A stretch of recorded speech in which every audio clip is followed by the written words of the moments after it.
Welcome back to Chloe's Talk Time. Today I'm here with Giancarlo Erra ahead of Hello. his new album release on the 2nd of July, Departure Tapes.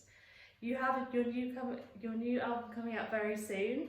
Tell us about the meaning behind Departure Tapes. Well, Departure Tape as a title, has a double meaning actually. On one side, it refers to tapes, music tapes, because most of the album was written on a device that has like a virtual tape recorder on it. And I wrote most of the album while traveling, so I had this small device and recording stuff on the device. You literally record things on a virtual tape. So they were all tapes, virtual ones, but they were all tapes. And the other meaning that is more, maybe is more in the departure side of it, but as well in the tape, is for the emotional side of it, because it was written most when I was traveling between the UK, where I live, and Italy, where my family is, assisting my father doing his, he had a terminal illness, so I need to basically go back and forth. And so there is also, this second half is more the emotional one, and because obviously all of this travel has been done on flights, departure is something that always comes in very often, and I just liked, it was like, obviously it was like in a moment I just had this idea of the departure tapes, but I just like the idea of when you go for a long trip and well, now we don't have that, but like 20 years ago or 30 years ago, you had like the tapes, and you literally needed to do like mixtapes or whatever tapes you wanted for the trip. And I just like the idea of having like a collection of songs that are for a trip, for maybe a pleasant one or whatever. So that is why it is titled Departure Tapes. I think that's a really nice memory to have for the future as well, that you have these tapes to keep.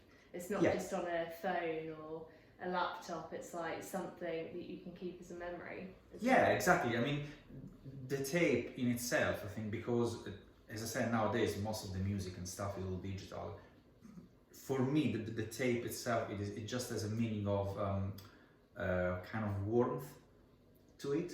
It's not just the sound; it's just the image of the tape. And I had a lot of fun with tapes, when I was a teenager. Tapes literally this is the first thing I used to record my music when I was a young teenager. So I mean, there are lots of memories around tapes, and and this is why it's called Departure Tapes. Yeah, I like that. That's a good name. How do you think your relationship with your father affected your music, especially with your new album? Well, I mean, my father is the one who was the music person in the family, and he was the one owning a record collection, and we had a hi-fi and turntable, and he was listening mostly to the Beatles and soundtracks, probably Ennio Morricone, because obviously we are in Italy, so Ennio Morricone is like an icon. And so basically I grew up literally listening to Ennio Morricone and Beatles. So in terms of influences, definitely he had a very strong influence, because in my music career, I just basically based my music careers on songwriting when I'm writing for a band or if I'm writing a proper song. And Beatles is definitely a big inspiration for me. I mean, Beatles is at the base of most of the music nowadays anyway, I still think, but it is obviously is a very big inspiration. And then Ennio Morricone covers the more cinematic side of things that I applied to my own music, the solo album, or all the rest of the music I've done. So that is definitely a strong influence. But I mean, another influence is that he always wanted to play instrument, even if he was never able to. So we always had a small keyboard in the house, and this is the first thing I remember playing and just trying to play as a very small kid. And then obviously the relationship with my father had a meaning in my music, because despite this all, the relationship with my father has never been really good, or has never been there. And then anyway, he left the family when I was a teenager. So I mean, it was a bit of not a happy relationship, I would say. But like, I don't know, then when time passes, and then when suddenly I don't know, even if you never really, I don't know, get on with your father, then when there is something like a terminal illness, things change and shift a lot. So definitely in the album there is this shift. You know, you just I don't know, you just try to put everything in perspective, and because you know the time for some reason now is going to be limited, you don't have any more time. It was probably the best time I had with him. Lucky in a way, obviously very sadly in another way, but I don't think that that would happen without the terminal illness. So this bittersweet thing, it is basically what is at the base of the album as far as I'm concerned. You know, we both tried to just go near each other we both knew what was going to happen, so we just tried to I don't know, just sort out, if you want, and you know, not live with any unsolved things, and we just actually managed to do that. So I mean, this is why for me the Partial Tapes is it's not a sad album, it's an album of processing, and to be honest, it is an album of appealing as far as I'm concerned. So you'd say that you kind of mended your relationship with your father in the time you spent with him when he was ill? Yes, definitely. It was, we never really get on together for lots of different reasons. Yeah, basically this is what we've done. I mean, I remember that when, I mean, my mother and my father, they don't see each other obviously since forever, but you know, my mom is a doctor, she was a doctor, and my mom told me immediately what was the situation. So I knew that time was limited. Whatever the doctors was going to tell me as the son of my father, I knew what was going to happen. Yeah. I couldn't tell him, but I knew that. So I remember I took the decision to do the first steps and just try to sort out things. That doesn't mean, obviously, I mean, there are things that I've never told him, and I will never tell him, obviously, anymore. But I knew that there were things that he wanted me to say, even if I knew they weren't true. But I just wanted to make you feel good. And actually, that started the whole process, because then he knew that what I was saying wasn't true, and he told me. So basically, you know, it was literally, I don't know, in Italy we say that at some point you just put down your axe and you just, instead of fighting, you just try to find contact point, and this is what happened basically. As I said, sadly, because I knew and we knew that it was going to end, but as I said, without it wouldn't have happened. So you have a very positive outlook on the situation. yes, it was absolutely terrible. I mean, it was terrible. I mean, it was really, really hard. It was really, really hard. As with anyone in the same situation, you know, I'm not in any particular situation, but these things happen sadly to many people, so it's not. But it was very difficult because you need to put apart and aside your, I don't know, it's a weird thing. You don't want to be proud. You don't want anymore to be strong. You don't want to show that, you know, I don't know, if you say that you're not good at something, actually you are. You don't want to prove anything anymore. You just know that all that you want is just to kind of restore this relationship and make sure that it's there before it finishes. And so, and it was really, really hard, obviously, emotionally speaking and practically speaking. But yeah, I mean, thinking about it now, definitely one of the most important periods of my life in terms of emotional growth and personal growth. And obviously I'm happy that I somehow feel that I recovered this relationship. I didn't have it, but the short time I had it, it was the right one. Good. Yeah, it is basically what it is. Yeah. What would you say the most meaningful song from your new album is to yourself personally? Oh, well, there are maybe a couple of them. And in terms of music, the song that I prefer, I think, is probably the last one I added to the album. That is 169th tape. But that is because it is the kind of more experimental, minimalist music that I really, really like. And there is something about the track that I really love. Emotionally speaking, there is what are actually the most important things to me. Probably A Blues for My Father, it is the one that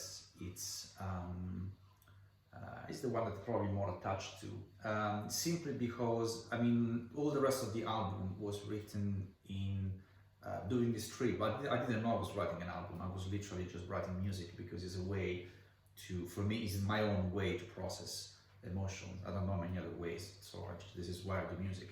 Yeah.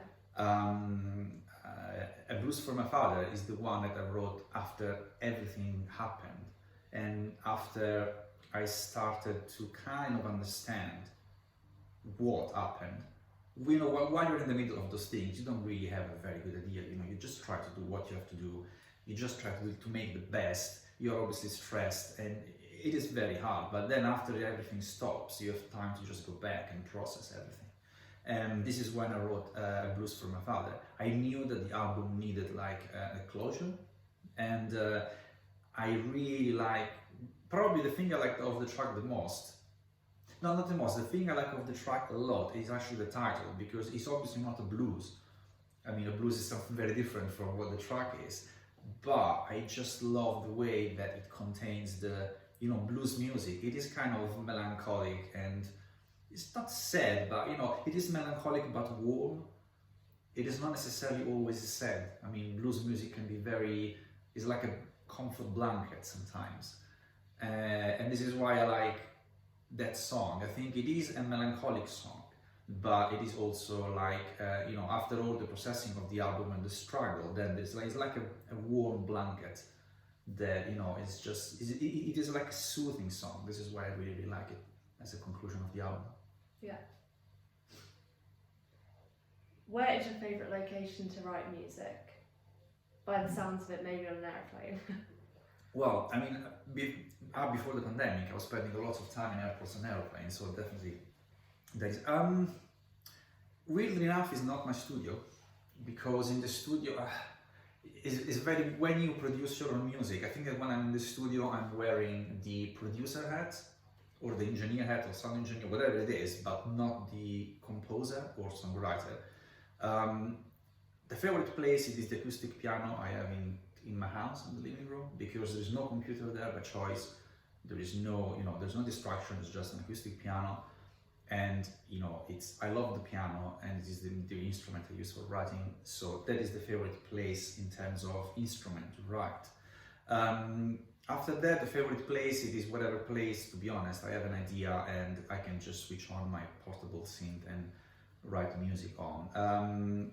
Usually it is when I am in new places, when I don't have any internet, and possibly when I am, you know, outdoors if possible. But I actually love, for example, writing in coffee shops. That is something I do quite often. Most of the first album, I think, was written in a coffee shop in a Starbucks somewhere here in Norwich. Yeah, it sounds weird. It doesn't actually. I have heard before people find their best writing places is in places like coffee shops and cafes. It is very, if you do cinematic kind of music, or if your music could be a soundtrack. I mean, probably if you write death metal, I'm not sure that is the place. But if you write something that is more cinematic, once you are isolated in your headphones and you start writing stuff and you see all these people, the world is basically developing in front of your eyes. Sometimes it feels like that you are literally playing live to a movie. To me, it is something very, you know, the window of the, actually, you know, for whoever lives in Norwich, what is it, Starbucks, whatever it is. Starbucks, yeah. And it just, has a massive window. Exactly, in St. Stephen Street. I mean, at that window, sitting there, I wrote probably most of the first album. Because you see so much, don't you? Exactly, you're just there. People don't know what you're listening in your ears, but you don't hear the noise of the outside world, but you can see the people. At some point, they almost like slows down, like in a cinematic movie, and you're writing. That is one thing I really, really like. Yeah. As bizarre as it sounds, but it works. It doesn't, yeah, it sounds, because you see so much going on around you, like there's different stories that you can make yourself from just looking at things. It's like airports, it's the same thing where I love airports and I love writing music there if I can. I always go to the airports quite a few hours before to just wait and do something, because I love seeing the people and just imagining what they're thinking or whatever they're doing or wherever they're going. It just feeds into the creative mood somehow. So we also have some fan questions. The first one is, do you think that you will collab with Tim Bowness again? Yes, definitely. Actually, after this album, we are going to release again in a different format. So it's just not remastered, it's literally rearranged and remixed and reproduced and remastered version of the album that we've done in 2010 now. And that is something I'm really looking forward to, because we have done lots of changes. We just kind of restored it to what was, I think, the original version that we had of that project and that album. And we're already talking about having a follow-up on that. There's still nothing planned, but we have kind of an idea of what we would like to do. It's going to be different than the first one. Yeah. I think it's going to be probably more experimental, but it's definitely going to show more what me and him are doing, well, what we were doing in the last 10 years in our own solo career. So yeah, definitely we're going to collaborate again. I look forward to hearing that. Who is your inspiration in music? Sorry? Who is your inspiration in music? Who is?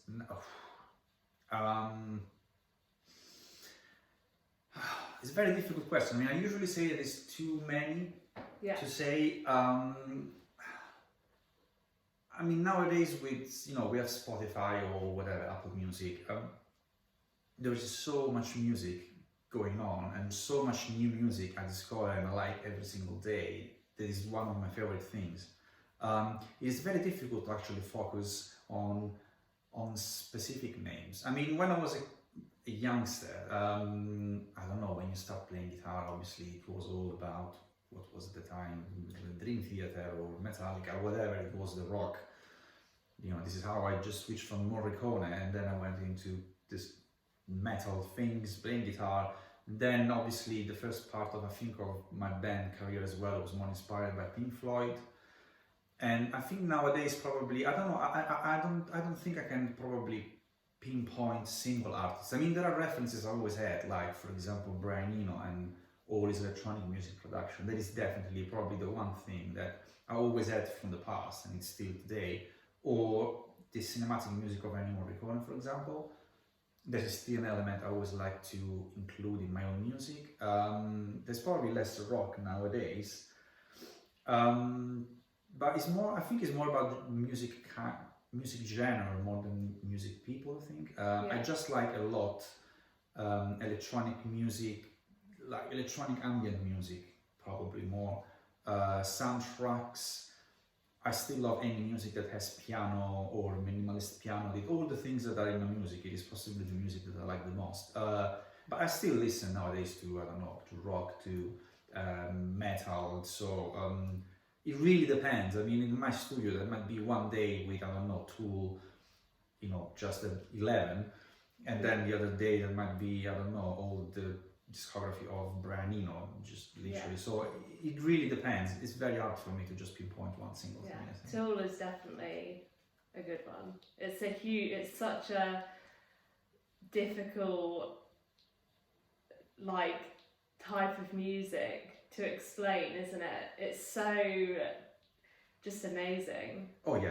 I mean, Radiohead, the stuff they've done. I mean, yeah. I mean, if we speak for another half an hour, I probably just, I'll have a name that comes out of this. But yeah, it's, I don't know, it's quite difficult to pinpoint some. Yeah, but stuff like, for example, Tool and Radiohead, in terms of rock, there is more the stuff I like nowadays. Must be a bit different, a bit experimental, a bit extreme. I always like the extremes, whatever extreme is. It can be extremely noisy or extremely quiet. Yeah. But it must be on the extreme parts of the curve. For me, usually to like it. That's fair enough. Do you prefer Italy or the UK? This is a very, very difficult question, also because the Europeans are now going on, and then if we made, if there is anything, Italy versus England, I don't know what. I don't know. Well, I moved to the UK is now 12 or 13 years ago, so I'm still here, and Doing something right then. exactly. So obviously, this is a place I like a lot. I've never been a proper classic Italian. I mean, I can't look more Italian than I do, but you know, I don't know. I don't like bread. I don't really like football, and I don't like heat. And you know, I'm very happy. I mean, it's a bit cold. So I mean, people always tell me that it doesn't look like I'm Italian from Rome. So there are aspects of Italy that I never liked, but that is me. I mean, I don't think that any country is better than another. It's just trying to find what is the place where you fit Feel most. most at home, I guess. Yeah, exactly. I mean, obviously Italy. I mean, I've been in Italy for 30 years, so I mean, Italy. It is definitely the place, a place in my heart, and I miss stuff from Italy. I mean, sometimes food. Sometimes how people are more warm, or maybe how it is easier for me to interact with them because obviously I'm more used to it. Yeah. But there are also many things I don't like of Italy, but I just don't think it is nice to say what you don't like. I'm definitely happy where I am Yeah. now, and I will definitely do that again without even thinking about it twice. Yeah, well, you have love for both places then. It's very difficult to pick Yeah. between where you were raised and where you're living now that you love. So Exactly. And, you know, in Italy, my mom lives there, and you know, it's now apart from this pandemic, I usually go back to Italy every month or 2 months. My band is there, you know, all the band members are there, so you know, I'm Yeah. always there to play and stuff. So yeah, it's very difficult. If you move country, I just think that, you know, if you don't like Rome, you wouldn't stay there for 12 years or so. I obviously like staying here. yeah. If you could change anything in the music industry, what would it be? Ooh, how much time do we have? Oh no, it's not fair. Right. I mean, like every musician, I probably would say the first thing I would change maybe would be how the industry business works in terms of how difficult it is for everyone that is not really big to just make it Yeah. in a way. And but you know, that is something about how the music industry works. So I mean, it is really difficult unless you have very big budgets, or unless you are, you know, in the right place at the right time. Yeah. You know- Or social media, you've somehow got a huge following. Yeah. There. This is what I'm saying. I mean, obviously I mean, I'm not one. I mean, I see lots of musicians, and when we go there to the second thing I would change, is probably most important. There are lots of musicians that complain, oh, you know, why the thing got viral, or, you know, whatever it is. And I'm always convinced the fact that even if something went viral and is absolutely stupid as far as I'm concerned, I always think that if there are millions of people that like something, in terms of music, I mean, it can't be that stupid.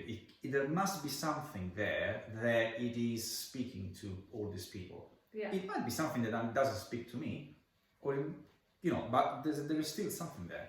So, but you know, you still need to be at the right place at the right time. That is basically the only element to jump from the lower side of the music industry to the really high one. It is just to be lucky in a way. Then, you know, we can say that you have to make your luck, you have to work hard. Absolutely. If you don't do that, you will never do it anyway. But even if you do that, there is always that element that it doesn't really make the field very even as far as I'm concerned. So that is the first thing I will change. I don't know how, but I will do that. Like, I will probably change the fact that digital platforms should pay artists better, record labels should pay artists better for what they do on social media, on the digital platforms.